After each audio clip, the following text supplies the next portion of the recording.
오늘 말씀은 잠언 12장 1절에서 14절입니다. 키워드는 자기 집을 세우는 지혜, 자기 집을 세우는 사람, 세워져가는 인생의 가치입니다.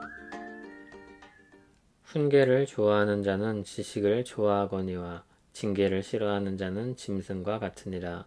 선인은 여호와께 은총을 받으려니와 악을 꾀하는 자는 정죄하심을 받으리라. 사람이 악으로서 굳게 서지 못하거니와 의인의 뿌리는 움직이지 아니하느니라. 어진 여인은 그 지아비의 면류관이나 욕을 끼치는 여인은 그 지아비의 뼈가 썩음 같게 하느니라. 의인의 생각은 정직하여도 악인의 도모는 속임이니라.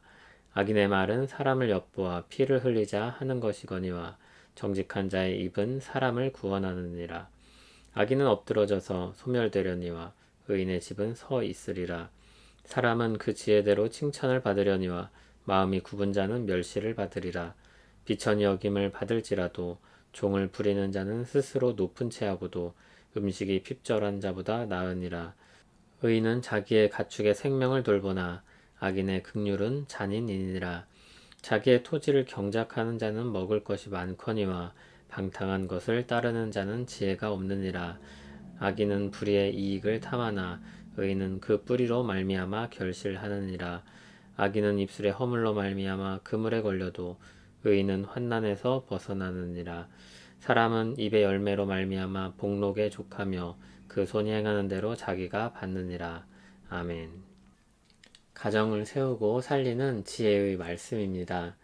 1절은 훈계를 좋아하는 자에 대해 말합니다. 그런데 누가 훈계를 좋아합니까? 훈계는 내가 잘못된 것을 지적하고 바로잡는 것입니다. 아무도 본성적으로 훈계를 좋아하지 않습니다. 자기를 부인하는 것이기 때문입니다. 그럼에도 그것을 좋아할 수 있습니다. 훈계하는 자와의 관계가 좋을 때, 그리고 그에 대한 믿음이 있을 때 가능합니다. 사랑으로 하는 징계, 지혜로운 가르침이라는 신뢰가 있으면 그것을 받을 수 있습니다. 물론 우리는 연약하고 죄성을 가진 인간이기 때문에 이것을 절대적으로 또는 기계적으로 적용할 수 없습니다. 우리는 부당한 징계를 할 수도 있습니다. 판단이 틀릴 수도 있고 그저 분노를 표출하는 것일 수도 있습니다. 이 말씀은 권위와 위치를 악용한 훈계를 지지하는 말씀은 아닙니다. 그럼에도 이러한 가르침이 주어지는 것은 하나님과 우리의 관계가 있기 때문에, 그리고 하나님께서 타락한 세상이라도 흠이 있지만 그런 관계와 훈계를 사용하여서 일하시기 때문입니다.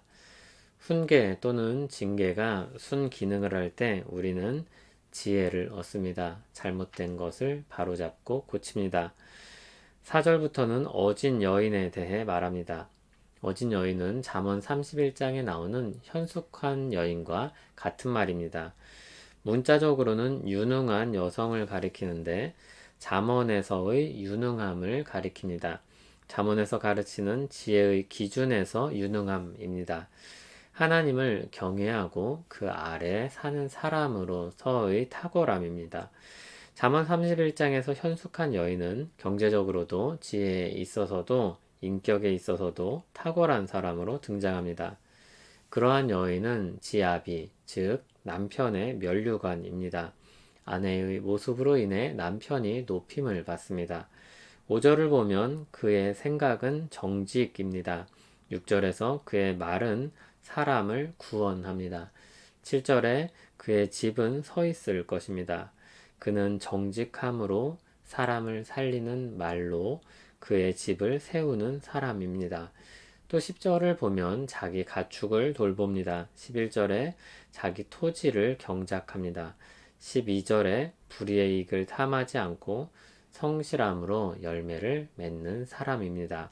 그런 사람은 14절에서와 같이 복록에 족하고 행한 것을 받아 누립니다. 복록에 족하다는 말은 좋은 것에 만족한다는 뜻입니다. 이렇게 지혜로운 사람은 자기의 집을 세웁니다. 이 지혜로운 여인 또는 의인은 자기의 집을 세웁니다. 이 사람을 단지 여인으로 국한시킬 필요는 없을 것입니다. 잠언에서 지혜가 여인으로 표현되는 것처럼 가르침을 주기 위해서 한 대상을 택하고 있다. 이렇게 읽을 수 있겠습니다. 가르침을 잘 표현할 수 있는 대상을 하나 정해서 말하고 있는 것입니다. 물론 그만큼 그 대상이 이 가르침에 밀접한 연관성을 가진 사람이기도 합니다. 그러나 오늘은 이 말씀을 모든 신자에게 넓혀서 적용을 해보고자 합니다. 자기 집을 세우는 사람은 누구입니까? 이 사람은 어떤 생각, 어떤 마음을 가지고 살아갑니까? 자기 집을 세우는 자의 지혜의 기초는 무엇입니까? 그 기초는 정직에 있습니다. 정당한 수고로 열매를 취하려는 생각입니다. 5절에는 악인이 대조되어 나오는데 악인을 보면 의인의 모습이 더 선명하게 보입니다. 악인의 생각은 속임입니다. 부당하지만 쉬운 방식으로 이득을 취하는 겁니다. 내가 해야 할 마땅한 수고를 하지 않으면 결국 그걸 누군가 감당해야 합니다. 다른 사람을 희생시켜서 열매를 맺는 것입니다.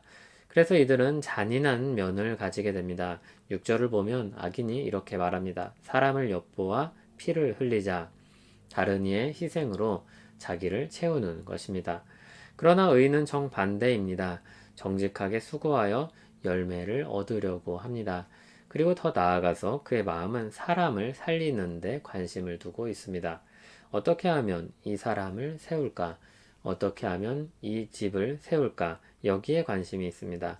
그래서 6절을 보면 정직한 자의 입은 사람을 세우고 집을 세웁니다. 이 사람에게는 어떤 믿음이 자리 잡고 있습니까? 하나님께서 성실하고 정직한 노동으로 수고할 때 자기 삶을 채우신다는 믿음을 가지고 있습니다. 비록 이 세상이 악하고 부정한 모습이 있지만 진정한 주권을 가지신 하나님을 믿고 그것을 바라며 성실과 정직으로 수고하는 것입니다. 그리고 그 열매를 기대하고 바라는 것입니다. 하나님 앞에서 정직한 생각, 그리고 사람을 살리려는 마음, 이것이 자기 집을 세우려는 사람의 기초입니다. 우리 모두 자기 집을 세우는 이 사람처럼 우리 생각과 마음의 기초를 다지기를 바랍니다. 높은 건물은 오랫동안 기초를 다집니다. 인생이란 가치는 돈으로 계산할 수 없습니다. 그렇게 가치 있는 인생을 위해서 오랜 시간에 걸쳐서 기초를 다지는 것은 아주 가치 있는 일이겠죠. 우리에겐 그런 시간들이 필요합니다. 그러나 그 시간들을 견디기 어렵기 때문에 우리가 샛길에 곁눈질할 때가 참 많습니다. 며칠이면 누구나 다이어트에 성공할 것 같은, 몇 번 먹으면 누구나 건강할 수 있을 것 같은 그런 속임의 시선을 빼앗길 때가 많습니다. 그러나 그런 쉬운 방식에는 부작용이 따르는 법입니다. 그저 눈가림일 수도 있습니다. 인격은 오랜 시간에 걸쳐서 수많은 우여곡절을 통해서 형성되는 것입니다. 여기서 자기 집을 세우는 일은 부를 쌓는 것을 말하지 않습니다. 주 안에서 자기 집을 세우는 것은 사람을 살리고 성숙하게 하는 것, 그리고 정직하게 수고하여서 하나님이 주시는 것을 누리며 사는 것, 이러한 행복을 가리킵니다. 예수 그리스도를 믿고 나면 하나님은 우리를 바로 데려가시지 않습니다. 그리고 이 땅에서 새 삶을 시작하여 살게 하십니다. 지혜의 말씀을 따라서 수고하면서 살고 하나님이 어떻게 우리를 채우시고 세워가는지를 배워가게 하십니다. 우리에게 주어진 새 삶은 그런 가치를 지닌 삶입니다. 어떤 멋진 건물을 세우기 위해 기초 공사를 오래 하고 수고하여 완성하듯이 우리 인생이 하나님 안에서 그렇게 빚어지고 세워져 가는 것입니다. 그 시간이 얼마나 고귀하겠습니까? 하나님을 가까이 함이 내게 복이라는 이 말은 어떤 순간의 짜릿하고 대단한 경험이 아니라 그의 인생 전체가 하나님께 달려 있으며 그분의 사랑과 보호로 세워져 감을 아는 사람의 고백입니다. 그리고 그 경험을 가진 자의 고백이죠. 그 가치와 행복을 아는 사람의 감사이며 찬양입니다. 우리에게 이 행복과 수고가 있기를 간절히 소원합니다. 하나님 아버지, 주 안에서 살아가는 행복을 알게 하옵소서. 우리를 빚어가시며 세우시는 은혜와 가치를 알고 누리게 하옵소서. 견디고 기다리며 나를 살리고 우리 집을 살리고 이웃을 살리는 우리 삶이 되게 하옵소서. 이를 위해 우리 마음을 주께 더 가까이 붙드시옵소서. 예수님 이름으로 기도합니다. 아멘.